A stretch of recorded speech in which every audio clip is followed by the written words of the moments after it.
Combien de fois avez-vous été au cinéma cette année? C'est nul. Moi, cette année, j'ai été 120 fois au cinéma. C'est pas un concours, mais bon, tu remarqueras quand même que c'est plus que toi. Bref. Et en parlant de concours ou de bilan, c'est justement le sujet de cette vidéo. Vous avez vu le titre, vous savez probablement à quoi vous attendre. Je vais revenir sur les films qui m'ont le plus marqué cette année, en bien comme en mal, et aujourd'hui on commence par le mal. Alors ne perdons pas plus de temps, c'est parti pour mes 10 pires films 2023, c'est parti pour le flop 10.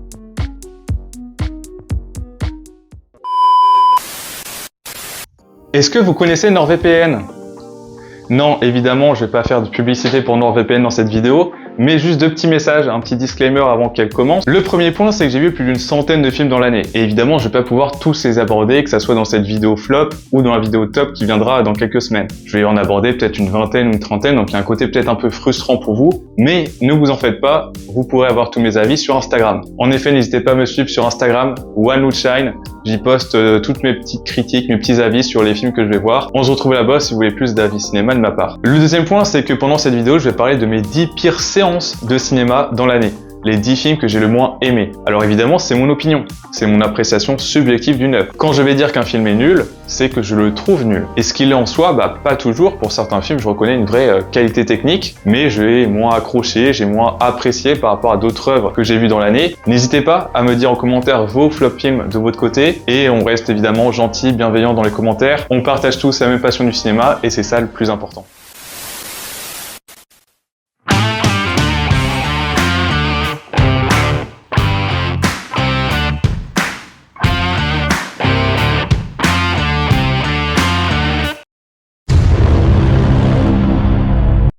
C'est nul! L'ont étonné le monde.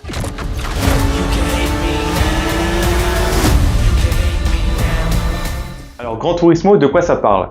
Yann est un champion du jeu vidéo Gran Turismo, donc un jeu vidéo de simulation de voiture. Lorsque Nissan décide de choisir son prochain pilote grâce à un concours entre les meilleurs joueurs de ce jeu vidéo, Yann va évidemment s'inscrire pour tenter de passer de la manette au volant. Alors qu'est-ce que je peux sauver du film? Déjà, en soi, c'est pas un film que j'ai trouvé spécialement mauvais. J'ai passé un beau moment devant, principalement pour deux choses. La première, c'est que l'histoire est vraie et elle est complètement incroyable, c'est-à-dire que le pilote Yann a véritablement existé. Et le deuxième truc, c'est que le film est assez divertissant, notamment grâce à ses phases de course assez impressionnantes. Et visuellement, j'ai aussi beaucoup apprécié l'intégration d'éléments holographiques aux prises de vue réelles. Mais alors vous vous dites sans doute, mais qu'est-ce que le film fait là? C'est vrai que j'aurais pu citer en 10e place un film comme Empire Flight ou FNAF, deux films que j'ai trouvés dans l'ensemble assez moyens, mais Gran Turismo a quand même quelques défauts. Alors je pourrais vous parler de la subtilité marketing qu'il y a derrière un tel projet, parce que clairement c'est une publicité déguisée, et quand je suis sorti du film, j'ai juste eu envie de m'acheter une Nissan et une PS5, et puis je me suis souvenu que j'avais les moyens de n'acheter ni l'un ni l'autre. Mais ce qui m'a vraiment sorti du film, plus que cet aspect publicitaire, c'est l'écriture, qui est beaucoup trop cadrée, beaucoup trop convenue, presque caricaturale. Et en disant ça, les exemples que j'ai en tête, c'est les interactions entre les personnages, et les personnages eux-mêmes. Alors je peux citer le rival de Yann dans l'histoire, qui est juste défini comme étant le méchant, le fils à papa, le riche, c'est tout ce qui le définit, il n'y a aucune profondeur dans ce personnage. Je peux citer la relation avec le père, qui est d'une caricature extrême dans ce genre de film. Le père qui comprend pas la passion de son fils, qui trouve que les jeux vidéo c'est pas du sport, parce que lui c'est un ancien footballeur. Ok boomer, et même la relation avec le coach qui certes est plutôt intéressante, mais on a déjà vu ça des milliers de fois. Et c'est ce que je reproche en fait à Gran Turismo, c'est un film qui est divertissant, mais c'est un film aussi qui est beaucoup trop convenu dans son écriture et qui en devient donc cliché. C'est nul!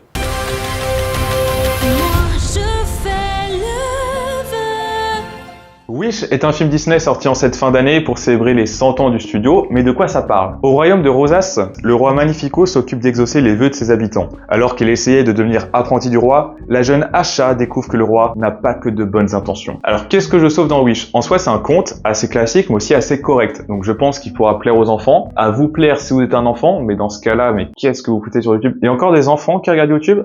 TikTok en panne, comment ça se passe? Je sais pas. Sinon, les personnages sont très attachants. Asha est super attachante. Star est adorable. C'est carrément la version joyeuse de Luma, le personnage, l'étoile dépressive de Super Mario Bros. Donc forcément, j'étais content de revoir un personnage de ce style. En bref, l'ensemble est plutôt gentil, dynamique, il y a la chanson et la musique. Pourquoi pas, vous me direz.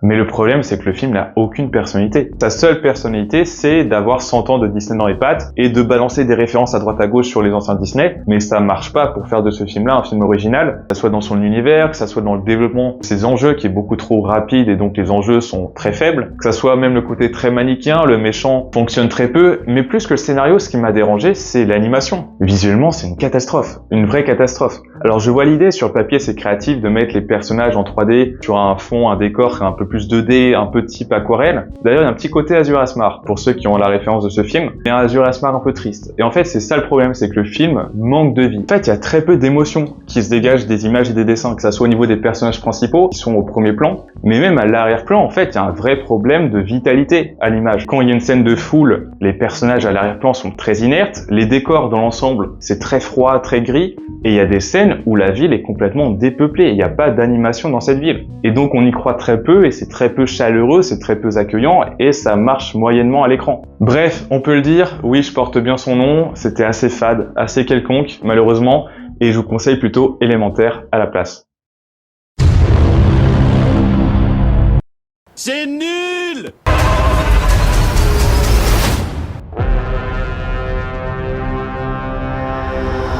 « 65, la Terre d'avant » est un film de science-fiction. Un pilote se retrouve sur Terre, mais la Terre d'il y a 65 millions d'années, et il va donc survivre au milieu des dinosaures tout en s'occupant d'une petite fille. Qu'est-ce que je sauve? Évidemment sa promesse, parce que le film coche toutes les cases du bingo du cool. C'est un film de science-fiction, c'est un film de survie, il y a des dinosaures, il y a Adam Driver qui joue le rôle principal du pilote, il y a aussi du suspense, parce qu'il y a un sentiment d'urgence avec un astéroïde qui va bientôt tomber sur Terre. En bref, le concept est très sympa, et le film a tout pour être très divertissant et visuellement intéressant.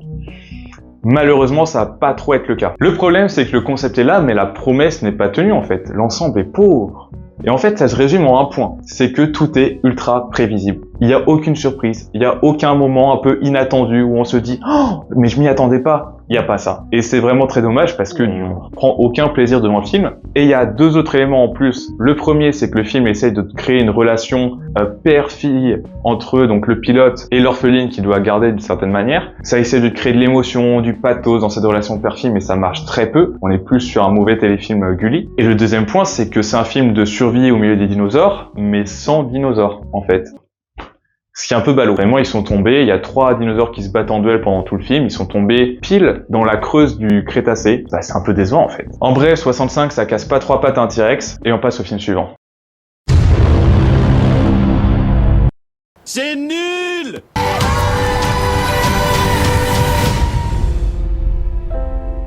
Marinette est un biopic sur Marinette Pichon, la star française du football féminin, l'équivalent de Zidane si vous voulez. Oui, ou de Mbappé pour les plus jeunes. Ou de Platini pour les plus âgés qui me regardent. Mais on va pas tous les faire, on va pas aller jusqu'à Copa pour les plus de 90 ans qui me regardent. Mais vous avez l'idée, c'est vraiment une superstar du football féminin en France. Et c'est d'ailleurs ce point que je sauve. Parce que oui, faire un film sur Marinette Pichon, ça a tout d'une bonne idée. Son parcours est hyper inspirant. Et à travers elle, il y a aussi tout un discours un peu militant sur la professionnalisation du football féminin, qui est très bien abordé dans le film. Mais pour le reste...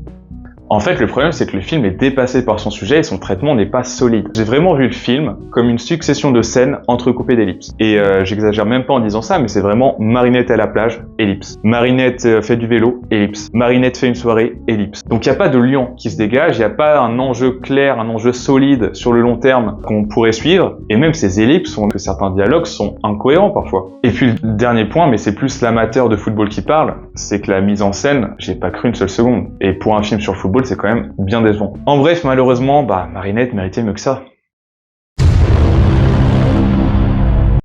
C'est nul!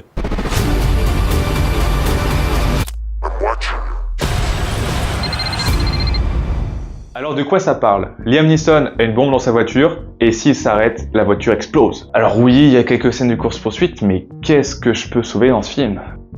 C'est un film d'action qui est ultra classique, qui est sans originalité. Je sais même pas quoi en dire en fait. En fait, il y a 2 points quand même. Le premier, c'est que Liam Neeson, repose-toi frérot. Parce que oui, déjà que le héros est antipathique, ce qui n'est pas du tout le film, sachant que le but c'est de savoir s'il va mourir ou non, mais en plus l'acteur ne fait aucun effort. Il est fatigué, il est mou, il n'articule pas, en VO c'est assez flagrant. Et le deuxième truc, c'est que la mise en scène, c'était une mise en scène pour une publicité de voiture. véritablement, à la fin, j'avais envie de m'acheter une Mercedes. Ce que je pouvais pas faire parce que tout à l'heure, de toute façon, je pouvais pas non plus m'acheter une Nissan, mais c'était vraiment la même chose. Au niveau du cadrage, au niveau de la luminosité qui était très blanche, au niveau des plans de la ville avec beaucoup de gratte-ciel, il y avait aucune différence entre une publicité Mercedes et ce film. They're the same picture. Ce qui n'est pas vraiment un point fort pour un film d'action. En bref, vite vu, vite oublié, next. C'est nul! Je la tenais serrée sous la forme d'un papier froissé, au fond de mon sac. Inspiré du roman de Sylvain Tesson, Sur les chemins noirs est un film durant lequel Jean Dujardin marche pendant 1h30. Point.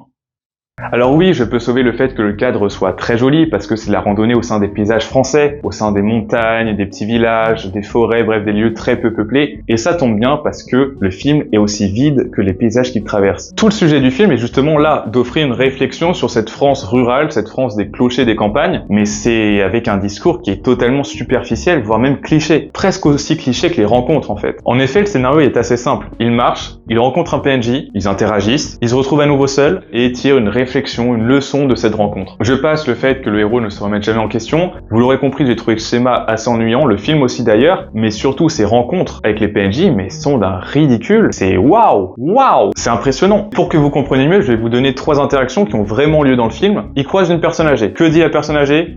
C'était mieux avant. Il croise un jeune. Qu'est-ce qu'il dit le jeune? J'aime le rap et je lis pas. Il croise une bergère. Qu'est-ce que dit la bergère? Qu'elle aimerait bien ken Jean Dujardin. Bref, sur les chemins noirs, c'était pas intéressant malheureusement. Passons au flop 4. C'est nul!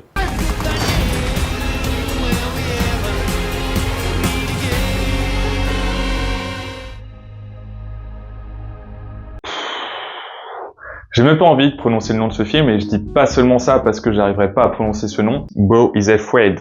Alfred? Alfred? I'm Batman.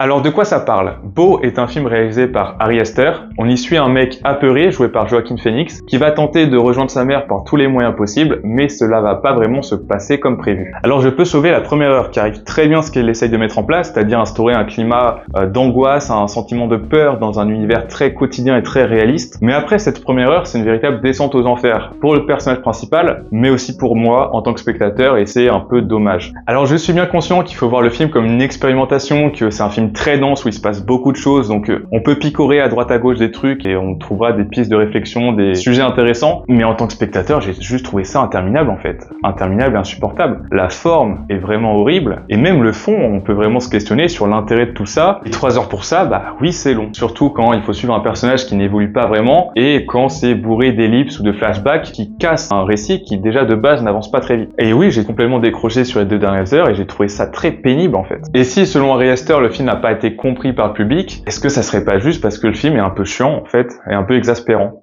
Je pose la question, mais c'est un peu en tout cas comme ça que moi j'ai ressenti. Et on passe maintenant au podium.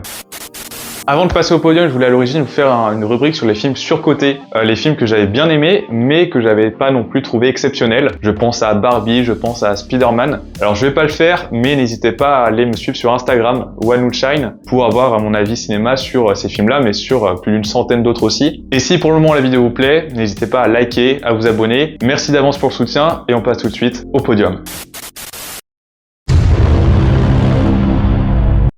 C'est nul! Oh non! Sébastien passe le week-end avec la famille riche de sa fiancée. Problème, son père italien est là. Bref, vous l'aurez compris, nous sommes devant une énième comédie où 2 familles que tout oppose se rencontrent. Ici, les riches bourgeois américains et les immigrés italiens. Et non, contrairement à ce qu'on pourrait penser, le film n'a aucun rapport avec le film Mon beau-père et moi. Qu'est-ce que je peux sauver? Bah c'est que c'est plein de bons sentiments, c'est pas méchant, ça fait de mal à personne. Il y a Robert De Niro, mais pour un moment c'est juste nul en fait. Passons sur le fait que l'acteur principal n'ait pas les épaules et le charisme pour soutenir ce film. Le truc c'est que le film est juste très plat et pas drôle en fait. Et c'est un peu un problème pour une comédie. Tout est hyper convenu, tout est mal écrit, les rebondissements ne font pas mouche, et puis ça bavarde beaucoup trop en fait. Alors je suis d'accord, ça respecte le thème italien, mais à un moment il y a beaucoup trop de pinaillage et faites taire cette putain de voix off, c'est pas possible. Mais il va la fermer sa gueule! Enfin bref, j'ai pas grand chose à rajouter dessus, c'est un film assez inoffensif, contrairement au deuxième. C'est nul! ta mère est arrivée.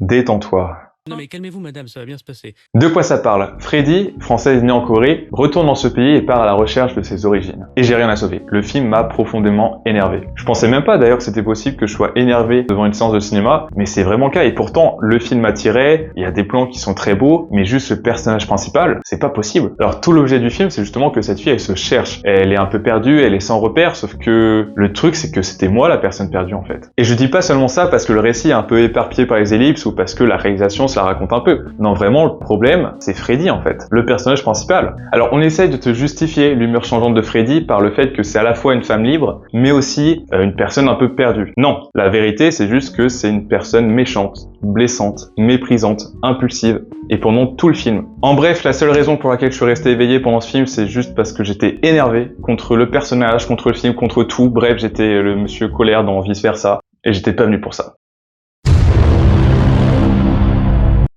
C'est nul! Présume jamais qu'un homme ne voit pas parce qu'il est un fou. Et celle-là, tu l'as vu venir? Voilà.